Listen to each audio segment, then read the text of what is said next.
Hello friends, I am Sajid Khan. Welcome to IBT My Class. Today I am going to start one of the most important topics. Its name is subject verb agreement, which is also called syntax. आपको check करना है कि ये sentence syntactically correct है या incorrect. So today I am going to teach you a lot of words, okay, a lot of rules of grammars. Fine. So look at the first example here. If I write here the number of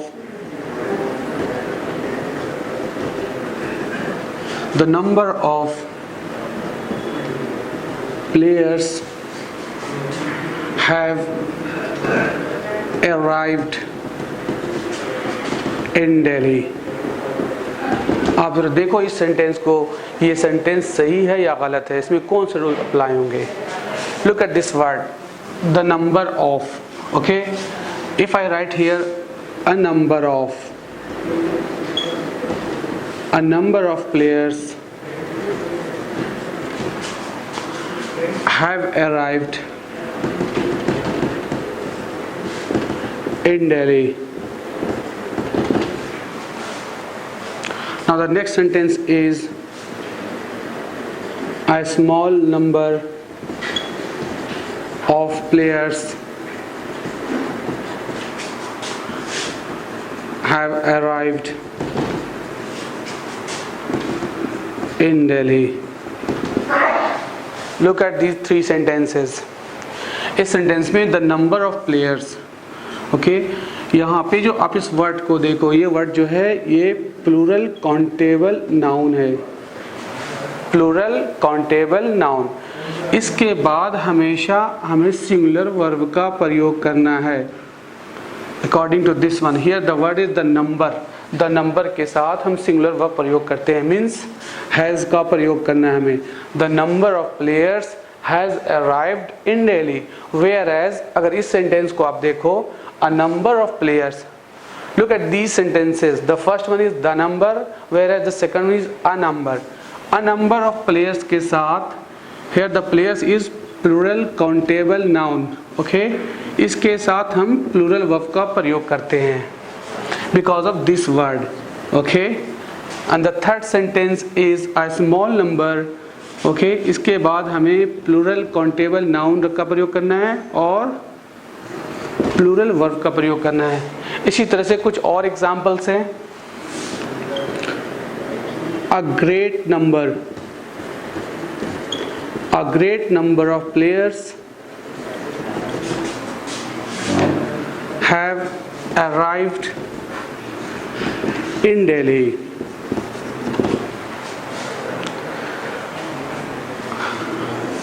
Plural countable noun and plural verb, because here the subject is a great number of. If I write a large number of,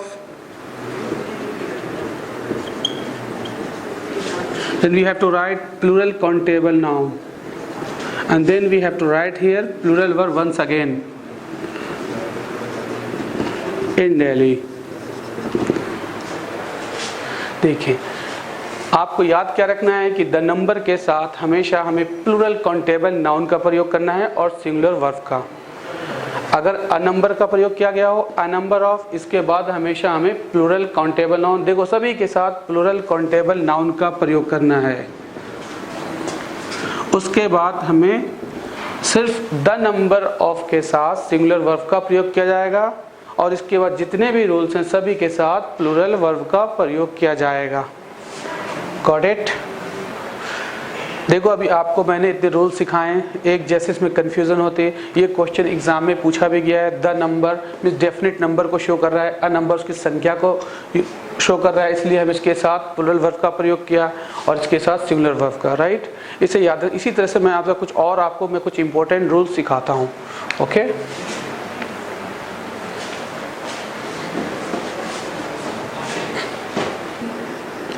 you as well as I are working diligently. इस sentence को गौर से देखो, ये sentence क्या कह रहा है? कह रहा है you as well as I, तुम और मैं, आर वर्किंग डिलीजेंटली, हम दोनों एक काम किस तरह कर रहे हैं? Diligently. Okay, means working hard, diligent means industrious, okay, hard work. Okay, देखो रूल क्या कहता है कि यदि दो सब्जेक्ट एज वेल एज से जुड़े हों तो जो वर्ब का प्रयोग करेंगे according to the first subject. यहाँ पे इस सेंटेंस में यू और आई दोनों एज वेल एज से जुड़ा हुआ है, तो वर्ब का प्रयोग फर्स्ट वाले के अनुसार करेंगे। Okay, please write down this rule कि if the two subjects are joined by as well as, like, unlike, with, without, along with, together with,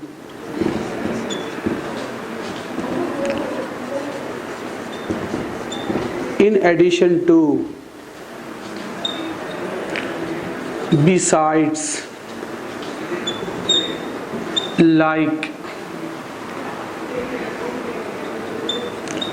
and not। देखो ये सारे वर्ड्स को आप याद रखो। यदि दो सब्जेक्ट्स, सब्जेक्ट 1 एंड सब्जेक्ट 2 इनसे जुड़े हों, ओके, तो जो हम वर्ब का प्रयोग करेंगे वो पहले वाले सब्जेक्ट के अनुसार। Okay, if the two subjects, subject 1 and subject 2 are joined by these words, then the verb must be taken according to which subject? According to this subject S1. Okay, let me teach you mathematically like this. Got it? Now look at this example. Here you is the first subject and I is the second subject. Both are joined by as well as. Okay, then the verb must be taken according to you. Got it? Now we are taking one more example. Look at this example. The teacher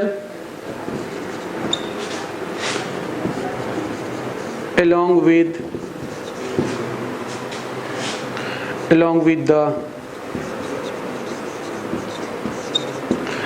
the students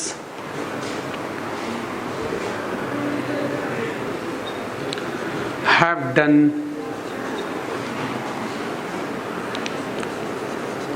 their best। फिर से ये rule याद करो। देखो यहाँ पे दो subject हैं, the teacher and the students, right. Both are joined by along with, ये दोनों सब्जेक्ट्स हैं S1 एंड S2, ये दोनों along with से जुड़े हुए हैं। तो इस रूल को याद करो। हम वर्ब का प्रयोग किसके अनुसार करेंगे? According to this subject। Here the subject is the teacher and the teacher text has। We are talking about teacher। देखो हम बात टीचर की कर रहे हैं, इसलिए यहाँ पे हम their का प्रयोग नहीं करेंगे, his best। Okay, the teacher along with the students has done his best। Okay, इसी तरह से और भी कई एग्जाम्पल्स हैं, इसी तरह से आपको सॉल्व करना है। Okay, अब देखो मैं तीसरा एग्जाम्पल लेता हूँ। ओके, देखो एग्जाम्पल 1 और 2 were arrested। देखो छोटा सा एग्जाम्पल, 1 और 2 arrested, okay, and the option is was और were। अब आपको बताना है कि इस केस में हम was का प्रयोग करेंगे या were का करेंगे। तो देखो यहाँ पे दो सब्जेक्ट हैं। पहला सब्जेक्ट क्या है? Subject 1 is 1 and the second one is 2। both are joined by or। The rule says कि अगर दो सब्जेक्ट और से जुड़े हों तो जो हम वर्ब का प्रयोग करेंगे according to the nearest subject, तो जो सबसे इससे नज़दीक होगा। इस वर्ब के नज़दीक 2 है, इसलिए हम इसके अनुसार यहाँ पे रखेंगे वर। ओके, दो सब्जेक्ट 1 और 2 और से जुड़े हैं तो वर्ब का प्रयोग 2 के अनुसार करेंगे। इसी तरह से और कई एग्जाम्पल्स हैं जो मैं लिख दे रहा हूँ ताकि आप आसानी से सभी को समझ जाओ। देखो, दो सब्जेक्ट अगर जुड़े हों और या either or, neither nor, not only but also,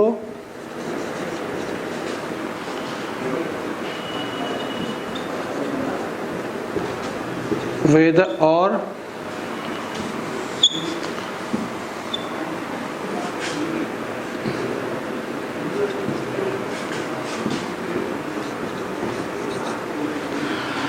देखो यदि दो सब्जेक्ट्स S1 एंड S2 अगर इससे जुड़े हैं, either or, neither nor, not only but also, whether or एक वर्ड क्या है और,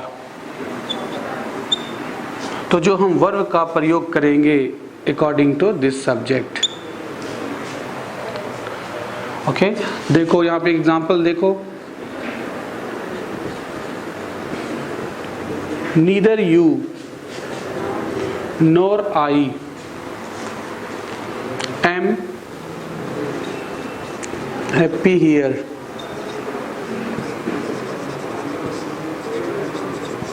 अब देखो सब्जेक्ट यहाँ पे दो सब्जेक्ट्स हैं, पहला है यू एंड दूसरा क्या है आई। यू क्या लेता है आर, आई क्या लेता है एम। अब हमें यहाँ किसके अनुसार लेना है बताओ।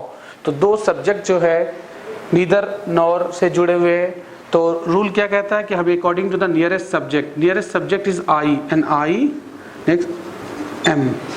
Neither you nor I am happy here. Got it. इसी तरह से और भी कई एग्जांपल्स आप प्रैक्टिस करोगे इन पे। मैं नेक्स्ट पॉइंट बताता हूं आपको। It is I who is working very hard. इस सेंटेंस को जरा गौर से देखो। It is I, second part is who is working very hard. A, B, C and D is no error. Okay, आपको बताना है कौन से पार्ट में एरर है। देखो यहाँ और करो। अब आप बताओ इट इज मी होगा या और आगे क्या होगा। तो इस केस में मैं आपको सिखाऊं ए पार्ट को कि इट इज के साथ इज और वाज के बाद हमेशा हमें सब्जेक्ट का प्रयोग करना है। अगर हम यहाँ पे ऑब्जेक्ट यूज करते हैं तो ये गलत हो जाएगा। उसके बाद हमें देखना है relative pronoun. Here who is a relative pronoun. ये क्या कहलाता है?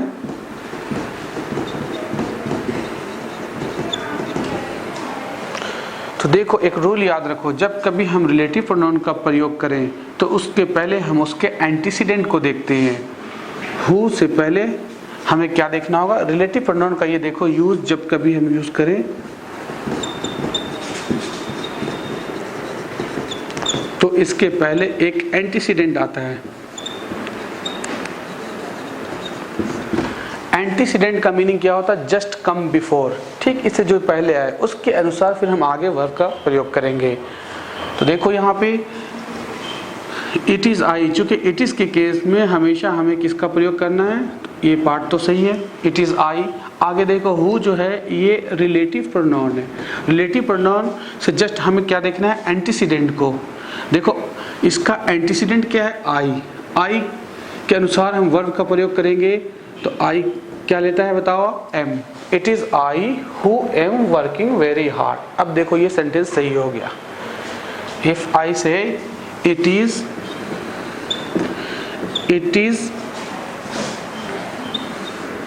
It is her who loved me.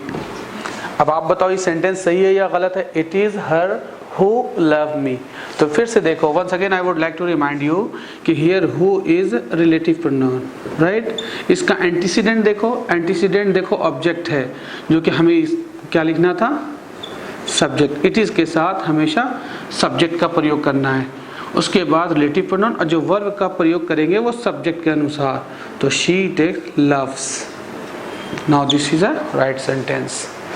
ठीक है, इसी तरह से मैं कुछ और एग्जांपल्स आपको समझाऊं।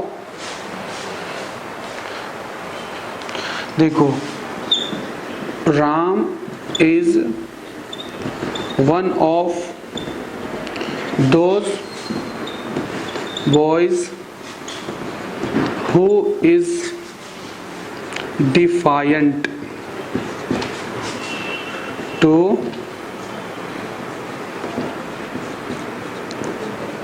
his parents. Okay, Ram is one of those boys who is defiant to his. Defiant means disobedient, और इसका अपोजिट हो जाएगा ओबीडियंट, राइट। राम उन लड़कों में है जो लड़के अपने मम्मी पापा के प्रति क्या है, डिसओबीडियंट है। अब देखो रूल को याद करो, here who is relative pronoun, right. अभी आपको मैंने कुछ देर पहले सिखाया था कि रिलेटिव प्रोनाउन जब आए तो हम उसके एंटीसीडेंट को देखते हैं। अब आप बताओ इसका एंटीसीडेंट ये है या फिर ये है। तो antecedent means just come before, antecedent means just come before. Here देखो हु से जस्ट पहले क्या है, दोज बॉयज। दोज बॉयज के अनुसार अगर हम वर्ब का प्रयोग करेंगे तो यहाँ पे हम क्या लेंगे, are. Ram is one of those boys who are. आगे भी देखो डिफाइंट टू हिज का प्रयोग नहीं करेंगे, चूंकि हियर इसका एंटीसीडेंट क्या है, दोज बॉय, बहुत सारे लड़कों की बात हो रही है, तो हम यहाँ पे देयर का प्रयोग करेंगे हिज के जगह पे।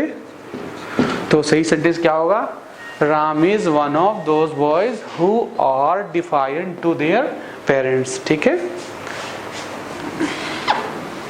इसी तरह से इफ आई राइट कि Ram is only one of those boys. Ram is only one of those boys who are defiant to his parents. देखो जरा सेंटेंस को समझने की कोशिश करो। एक ने मैं नया एक वर्ड क्या इसमें ऐड किया, ओनली। अब याद रखो जब कभी रिलेटिव प्रोनाउन आए तो हम इसके एंटीसीडेंट को देखेंगे। इस केस में हमारा एंटीसीडेंट क्या बन जाएगा, ओनली वन। तो Ram is only one of those boys who, चूंकि राम सिर्फ एक लड़के की बात करें, ओनली की मीन्स मात्र वन, तो हम यहाँ पे क्या लेंगे, इज। ओके, और एक के लिए हिज का प्रयोग करते हैं। तो Ram is only one of those boys who is defiant to his parents. Now this is a right sentence. Okay, similarly अगर मैं बात करूं कि this is a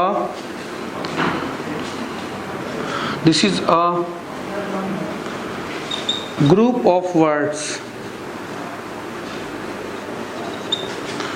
which makes a sentence. अब इस सेंटेंस को जरा गौर करो। देखो ये दो अलग अलग रूल्स हैं, एक इसका भी रूल सीखो कि यहाँ पे इस सेंटेंस में जो हम रिलेटिव प्रोनाउन का प्रयोग किया है, मैंने क्या किया है, विच का प्रयोग किया है। This is a relative pronoun, right. इसका एंटीसीडेंट वर्ड को नहीं करना है, अ group of word, a group of word, a set of books, अगर इस तरह के हो तो हम इसके अनुसार लेंगे। Antecedent means just come before. Okay, अब हम बात चुके कर रहे हैं अ ग्रुप ऑफ वर्ड्स, तो जो हम वर्ब का प्रयोग करेंगे वो किसके अनुसार, वर्ब है ये सिंगुलर वर्ब है, this is called singular verb makes. This is a group of words which makes. तो लेट मी राइट हियर, इसका मैं फॉर्मूला लिख दूं ताकि आप आसानी से याद कर लो। देखो अगर इस तरह से सेंटेंस हो, वन ऑफ, इसके बाद क्या हो, प्लूरल काउंटेबल नाउन, और इसके बाद रिलेटिव प्रोनाउन, राइट। तो हम देखो वन ऑफ के केस में हमेशा हम इसमें किसका प्रयोग करेंगे, प्लूरल वर्ब का, राइट। लेकिन जब ये ओनली वन बनकर आए और इसके बाद plural countable noun plus relative pronoun, मैं शॉर्ट में लिख दे रहा हूँ, relative pronoun, okay, plus singular verb. इसी तरह से अगर इस तरह a group of plural countable noun plus relative pronoun, then हमें सिंगुलर वर्ब का प्रयोग करना है। इन तीन रूल को आपको याद रखना है। Okay, one of plus plural countable noun, relative pronoun और प्लूरल वर्ब, जो इसका मैंने एग्जांपल देखो इससे समझाया आपको। दूसरा देखो Ram is only one, only one का केस देखो, this is a group of, इससे मैंने इसके, ये 3 रूल को आपको याद रखना, काफ़ी इंपॉर्टेंट रूल है, इसमें अक्सर कन्फ्यूज़न होती है, ठीक है। इसके प्रोज एंड कॉन्स को समझो ताकि आप कहीं किसी भी पार्ट में अगर ऐसे एरर्स आए तो आप उसे फाइंड आउट कर सको, ठीक है।